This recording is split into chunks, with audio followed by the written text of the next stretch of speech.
Hello guys,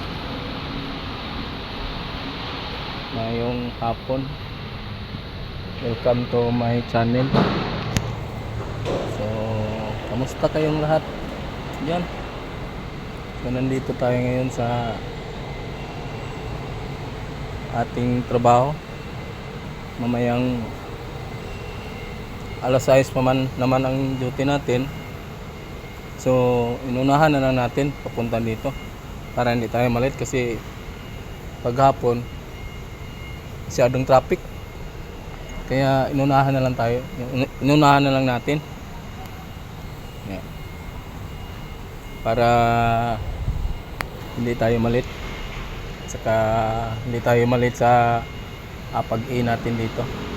So sa ngayon hindi pa rin tayo nakapag-in dahil maaga pa naman, alas 3 pasado pa. So medyo halangan rin sa tayo mag pansin kasi yung namin dito sa biometric ay yung ginagamit namin. So dito pag malit ka isang minuto, pinakaltasan yung basic mo, yung isang araw mo. Ang isang minuto, piso. Kung mali tayo ng maraming minuto, marami rin makaltas na piso sa bago dumating yung payroll natin, sahod natin. So dito lang muna tayo guys, mag-ikot lang muna tayo dito sa compound ng Mega Warehouse, San Miguel Corporation. So ayan, medyo mahawa naman yung pan. Ayan, medyo kukunti yung mga stockpile dito ngayon kasi ninit ngayon ng beer kasi nakatapos lang ng 2025 kaya medyo ang beer medyo maninit pa ngayon. Pero pag umpisa ng kalahating taon, halimbawa mga June, yun, palakasan na naman magpagkuha ng mga stock dito ng mga customer, mga dealer, o hakot ng mga truck saan sa sulok ng Pilipinas dito kumukuha sa Cebu.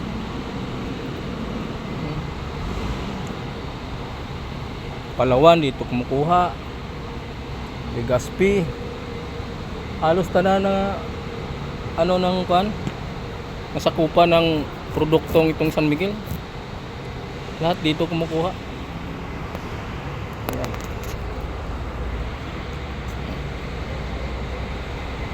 So ayan guys, simple tayo kasi marami ritong bawal kasi dito mag video. Ayan, soft drinks nila, lemon na soft drinks ng beer San Miguel.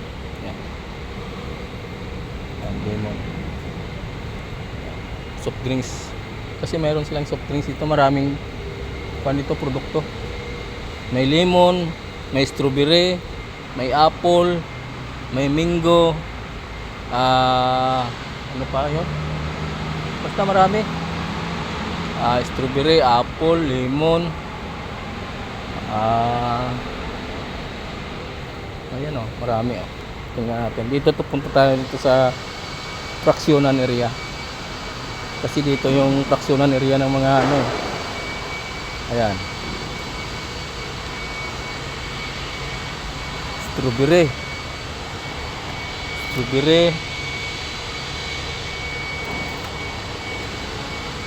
saka ito lemon,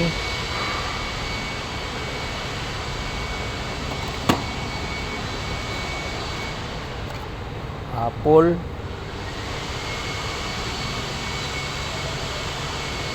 yan apple, yan,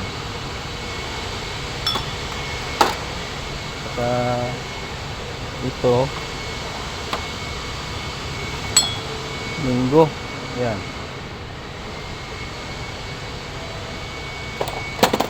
May naapabay isa, mayroon pa silang grapes. So yan, grapes, yan.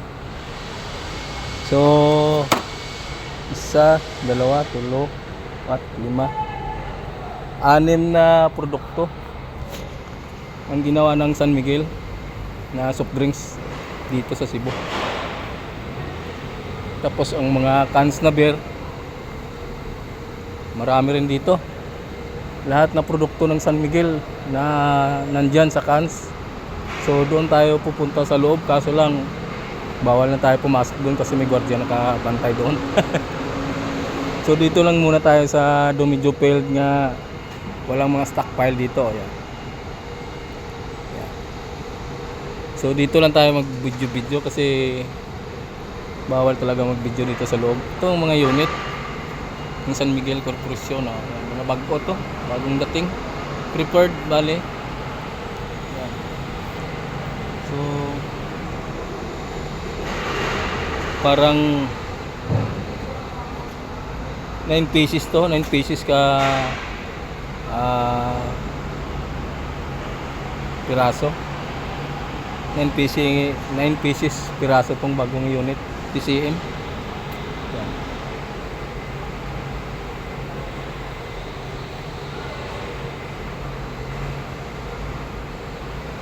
So hindi pa ginagamit kasi gumagana pa naman yung mga unit. Pero talagang piniprepare nila pag mayroong sira na talagang down talaga na isang unit na hindi na mapakinabangan, yun kukuha lang sila ng bawat masiraan yung isang kurpit yun.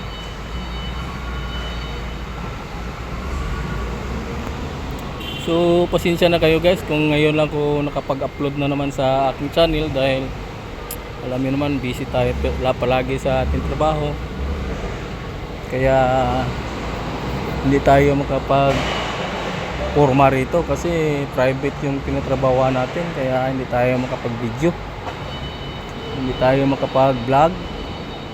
So dito nga sa tapat ko mayroong kamera dito pero kuha lang tayo, simple lang tayo, parang customer lang yung asawa, yung pamilya lang natin yung tumatawag sa atin, kaya pero nagbi-video tayo.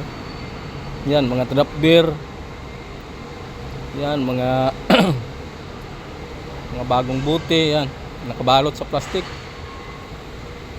yan nakabalot lahat yung mga bago, super na bagong mga beer. Yan.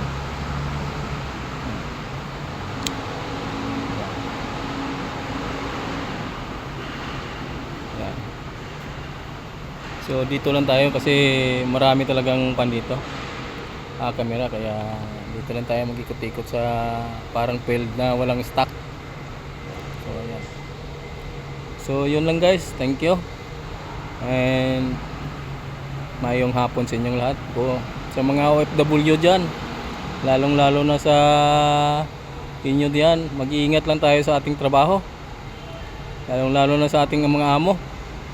Kung mayroon man kayong mga problema dyan, tumawag kayo kay Sir Rapi Tulpo, humingi kayo ng tulong doon, o saka dyan sa uwa natin, sa embassy natin dyan, kung saan man kayo sa sulok ng mundo, tatawag kayo kaagad kay Sir Rapi, mag live kayo, sikreto, magpuan kayo kay Sir Rapi o sa embahada natin dyan.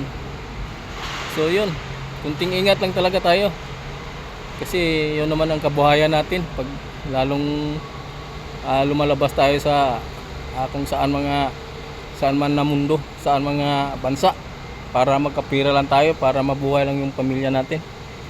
So mag-iingat lang tayo guys, thank you, bye bye. Yes. Pakisupport na lang kayo sa YouTube channel ko, thank you, bye bye.